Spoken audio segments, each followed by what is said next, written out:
সুখ দুঃখ তো জীবনেরই একটা অংশ, কিন্তু হাসির অভিনয় ছাড়া যাবে না, আনন্দ করতে হবে, হাসতে হবে।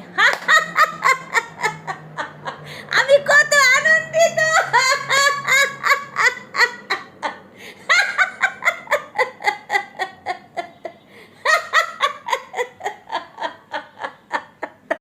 ফেসবুকে কাজ করছি বলে অনেকেই আমাকে নিয়ে টিটকারি করে, হাসাহাসি করে, বলে এই মহিলার কাজ নেই, সারাক্ষণ ফেসবুক নিয়ে পড়ে থাকে। আরে ভাই, আপনাদের মতো বাসার বাইরে গিয়ে এর নামে ওর নামে ফুসফুস করে বদনাম না করে ফেসবুকে আছি, ফেসবুক নিয়ে ব্যস্ত থাকি। এবং জীবনের অনেকগুলো সময় যখন যখন খারাপ সময় থাকে, কেউ কিন্তু পাশে এসে দাঁড়ান না, তাই না? ফেসবুক আমার পাশে সবসময় থাকে, এই জন্য আমি ফেসবুকে কাজ করি। এখান থেকে যদি সম্মানের সাথে 2-4 টাকা কামাই করতে পারি, তাহলে আপনাদের সমস্যা কোথায় বলেন? শুধু শুধু মানুষের পিছনে না লেগে, এর নামে ওর নামে বদনাম না করে আপনারাও আমার মতো ফেসবুকে কাজে লেগে যান, দেখবেন অনেক ভালো সময় কাটবে। ধন্যবাদ।